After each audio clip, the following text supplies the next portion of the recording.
안녕하세요. 집에서 식물 키우는 초보식물 남자 초식남이에요. 구독자분께서 분갈이에 관한 질문을 해주셨습니다. 분갈이 하기 전에 이 영상이 도움이 됐으면 좋겠다는 마음으로 영상 찍어봅니다. 첫 번째로 흙배합입니다. 실내 식물의 흙배합은 크게 세 가지로 나뉘는데요. 첫 번째는 물을 흡수하고 있는 보습성, 두 번째는 공기가 통하는 통기성, 세 번째는 영양소입니다. 이 세 가지가 적절한 비율이 되어야 식물이 잘 자랍니다. 식물의 종류에 따라 선호하는 흙의 배합이 다릅니다. 일반적으로 잎이 두꺼운 다육식물의 경우와 잎이 얇은 실내 관엽식물로 나뉩니다. 두꺼운 다육이 같은 경우에는 통기성이 상당히 높아야 되고요. 잎이 얇은 식물의 경우에는 보습성이 굉장히 높아야 합니다. 하지만 보습성이 너무 높으면 식물의 뿌리가 썩게 되고 통기성이 너무 높으면 물을 머금을 수가 없겠죠. 비료 성분이 너무 낮으면 식물이 성장을 하지 않고 비료 성분이 너무 높으면 식물이 부작용으로 죽게 됩니다. 그래서 일반적으로 시중에서 파는 분갈이흙을 그대로 사용해도 되지만 뿌리 썩음을 방지하고 통기성을 올리기 위해 실내에서는 펄라이트를 30%에서 40% 정도 추가로 섞어줍니다. 여러분이 분갈이를 한 뒤에 흙이 마르지 않을 수가 있습니다. 실내 습도, 빛, 통풍, 광합성량 여러 가지 원인이 있는데요. 가장 중요한 거는 흙 배합이 통기성이 없으면은 누가 무얼 하더라도 흙이 마르지 않게 됩니다. 어떤 흙을 써야 되나요? 분갈이 흙은 정말 여러 종류가 있는데요. 일반적으로 가격이 비쌀수록 원료 함량에 뭔가가 더 들어가 있기 때문에 비싼 흙이 성능이 좋다고 생각하면 됩니다. 하지만 가격이 너무 높다고 해서 그 가격만큼 영양소가 비례하는 건 아니고요. 보통의 분갈이 흙보다 약간 더 높은 성능을 낸다고 생각하면 됩니다. 흙의 구성에서 보습성 재질인 코코피트, 피트모스, 그 분갈이흙의 갈색, 검정색 재질은 물을 흡수하는 능력을 가지고 있고요. 하얀색이나 돌멩이들은 통기성을 높여줍니다. 그러니 그것들이 적절하게 혼합된 것이 토양입니다. 그리고 추가적으로 비료가 들어갔을 수도 있어요. 분갈이 흙 명칭으로 판매되는 여러 이름의 분갈이 흙들은요, 결국 원료 함량이 다를 뿐 분갈이 일을 하는 데는 큰 문제가 없는 거예요. 그러니 분갈이 흙을 여러분들이 여기저기서 사다 보면은 어떤 분갈이 흙은 까만색이고 어떤 분갈이 흙은 갈색일 거예요. 또 어떤 분갈이 흙은 나무 껍질 같은 게 엄청 많이 들어갔고 어떤 분갈이 흙은 무슨 지푸라기 같은 것도 들어갔을 거예요. 이 모든 게 혼합된 토양이기 때문에 식물을 키우는데 큰 문제는 없지만 식물의 특성에 맞게 흙을 골라야 합니다. 그러니 여러분들이 키우는 식물이 좀 특이한 식물이라면은 그 식물에 맞는 분갈이를 해줘야 하는 거예요. 만약에 제가 시중에서 그냥 구매한 분갈이흙으로 이 덩굴 식물을 분갈이 해줬다면은 이 식물은 뿌리가 썩었을 수도 있어요. 하지만 제가 이 안에 펄라이트라는 하얀색 알갱이를 50% 정도 섞어줬어요. 그러니까 물을 줘도 보습도 하지만은 조금 있으면 흙이 다 말라버려요. 공기도 잘 통하고 아주 적합한 상태겠죠? 그러니까 식물이 이렇게 잘 자라는 거예요. 그러므로 특별한 식물이 아닌 이상 시판된 분갈이흙을 그대로 사용해도 되지만 펄라이트를 30% 정도 추가로 섞어서 분갈이를 하면 식물이 과습을 앓을 확률이 줄어듭니다. 식물을 잘 키울 수 있어요. 왜 통기성을 올려줘야 되나요? 식물의 뿌리의 네 번째 기능은 호흡 작용이 있습니다. 식물의 뿌리가 호흡을 하지 않는다고 생각하면은 흙에 물이 고여있든 계속 물에 잠겨있든 큰 상관이 없었을 거예요. 식물이 숨을 쉬다 보니까 흙 속에 산소가 있어야 돼요. 근데 산소가 고갈되잖아요. 아니면 또 미생물이 증식하면은 걔네도 호흡을 하니까 산소가 고갈되고 또 젖은 흙이 산소를 차단시키고 아무튼 여러 이유로 산소가 없어져요. 그래서 식물 뿌리가 썩는 거예요. 숨을 못 쉬어요. 호흡 못 해요. 식물 뿌리는 호흡을 합니다. 그럼 여러분들이 물을 계속 주면 식물이 죽는 거예요. 하지만 통기성을 높였다면은 물을 줘도 그 공기 구멍으로 마구 산소가 들어오기 때문에 식물이 쉽게 죽지 않는 거예요. 흙을 고를 때 한 가지 주의해야 할 점이 있는데요. 일반 분갈이 흙에는 식물의 성장을 위해서 작게나마 비료 성분이 들어있습니다. 비료 성분이 없는 흙도 있는데요. 그건 이렇게 작은 모종을 삽목할 때 쓰는 상토입니다. 이름은 무비상토라고 하는데요. 분갈이 흙 뒷면에 비료 성분이 없거나 무비상토라는 명칭으로 판매되는 것은 비료 성분이 없습니다. 큰 식물을 심을 때 비료 성분이 없는 흙을 사용하면 안 되겠죠? 그러니 무비상토라고 판매되는 분갈이 흙만 피하시면 됩니다. 작은 모종, 삽목을 하려면은 무비상토를 구매하셔야 돼요. 두 번째는 화분의 크기와 화분의 재질인데요. 화분이 크면 클수록 흙이 많이 들어가기 때문에 물이 마르지 않게 됩니다. 그래서 실내에서 식물을 키울 때는요, 너무 큰 화분에 심으면 식물의 뿌리가 썩을 가능성이 있어요. 또 너무 큰 화분에 심었는데 물을 조금만 주면 되지 않느냐, 이렇게 생각하실 분도 계실 텐데요.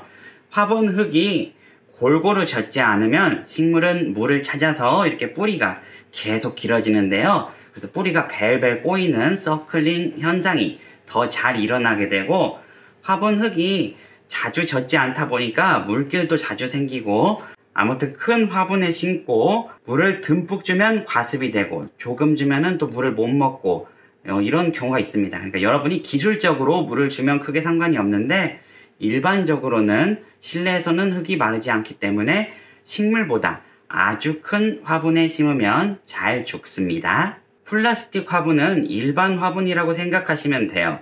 하지만 실내에서는 물이 워낙 마르지 않기 때문에 플라스틱 화분보다는 토분이라는 것을 이용하면 좋습니다.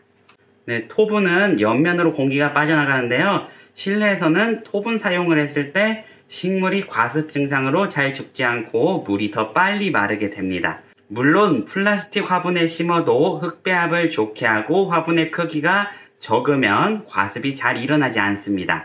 하지만 식물 초보 여러분들은 토분을 사용하면 분갈이 할 때 큰 스트레스 없이 분갈이를 할 수 있습니다. 화분의 크기가 화분 안에 들어가 있는 흙의 양을 결정하는데요. 화분 안에 흙이 많으면 물이 많이 젖겠죠? 그 흙 중에서도 보습성 재질의 흙이 많으면 더 물이 많이 모이게 되는 겁니다. 배수층 깔아야 되나요? 네, 배수층이라는 것은 화분이 있으면 화분 밑면에 공극을 줘가지고 물이 잘 빠지게끔 만드는 것입니다.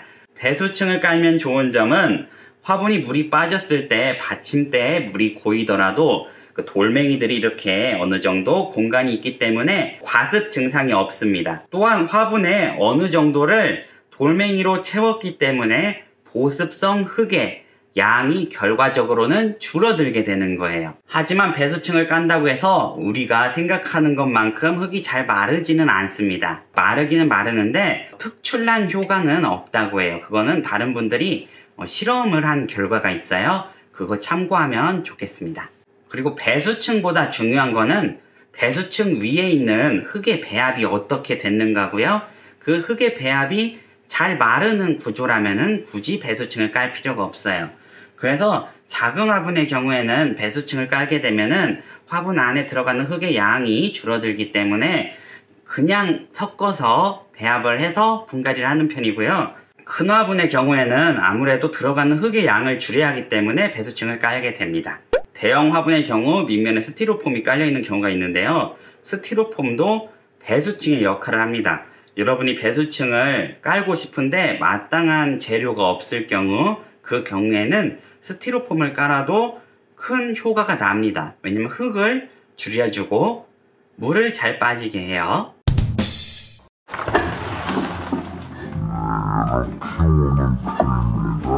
너무 작게 자르면 또 다 빠져나가 버리니까 여러분이 원하시는 흙을 사용하면 되는데, 제가 이것저것 사용해 봤는데 이 흙이 괜찮더라고요. 이건 한아름 상토라는 건데 이거 사용하면 식물이 잘 자라는 것 같아서 이것저것 구매하다가 최후에 다시 50리터 살 때는 한아름 상토 구매해 봤습니다. 굉장히 가벼운 흙이에요. 과습 걱정도 없어요. 펄라이트도 굉장히 많이 들어갔죠. 그런데 여기에 펄라이트를 좀 더 넣고 싶다 그러면 이렇게 추가를 해서 섞어서 하면 됩니다. 블랙 금전수예요. 한번 뽑아 보도록 할게요. 어떻게 이게 너무 꽉 차가지고 지금 제가 방금 잘못했더니 부서져 버렸네요. 이거 살살살 잘해야 될 것 같아요. 엄마, 내가 너무 방심했네. 화분 재활용하려고 했는데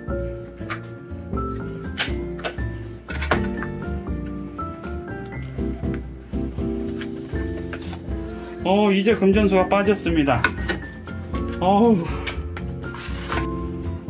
너무 열악한 환경에 있는 금전수, 이렇게 뿌리가 뭉친 경우에는 정리를 해줘야 됩니다. 그냥 심으면 죽어요. 이럴 때는. 지금 잎사귀 하나 망가졌죠? 이건 번식시킬 거예요. 또 망가졌죠? 번식시켜야겠죠? 얘는 분리해야겠다. 너무 어려워. 이거 분갈이 너무 어렵습니다. 하나 분리, 살살살 이렇게 털어주세요. 이렇게 아랫부분부터. 얘네가 뭉쳐가지고 다 죽고 있습니다. 상토 넣고요, 금전수 하나 넣고, 얘도 이렇게 자리를 잡아주세요. 이런 식으로 자리 잡으면 되겠죠? 뿌리가 잘 자랄 거예요. 화분 딱 맞네. 이렇게 하니까. 그러면 이렇게 뭉쳐가지고 대충 심으면 되겠네요. 근데 금전수 같은 경우에는 이 통기성이 더 많아야 돼요. 그래서 펄라이트를 이제 분갈이 흙에 많이 섞어가지고 그 분갈이 해볼게요. 이게 과할 정도로 펄라이트를 많이 넣습니다. 금전수는 뿌리 통기가 아주 중요한 품종. 펄라이트 많이 넣은 흙을 넣습니다.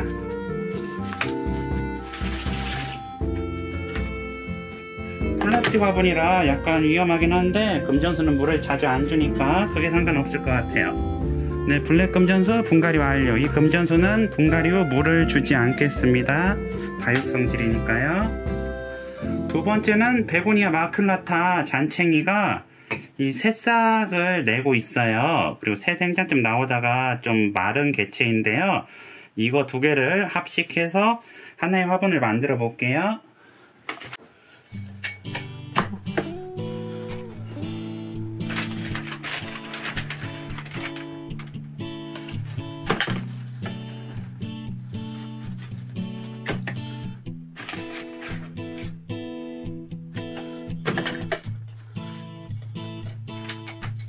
네, 베고니아 마큘라타 잔챙이 하나 순식간에 완성됐죠? 얘는 물을 주도록 할 거예요.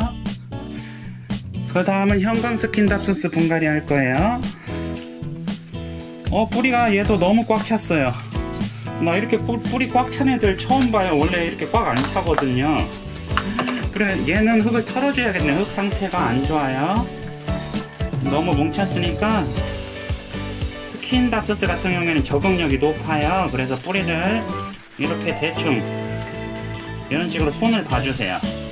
그냥 심어도 되는데 이게 살살살 해가지고 하면은 이렇게 뿌리가 풀렸죠. 이런 식으로 해서 분갈이를 하는 겁니다. 그럼 벌레가 없어지겠죠. 다만 몸살이 일어나는데 너무 심하게만 건드리지 않으면 됩니다. 흙 넣었죠? 식물 넣었죠? 이렇게 분갈이가 쉬워요. 흙 넣으면 끝나요. 이렇게 흔들어 주세요. 펄라이트 많이 넣었어요. 물 아무 때나 줘도 돼요. 이렇게 하고 좀 살짝 눌러주면 흙이 꺼지겠죠. 흙을 너무 많이 채워도 물 줄 때 힘드니까요, 적당히 채워줍니다. 그럼 금세 형광스킨답소스 포트 하나 완성됐죠?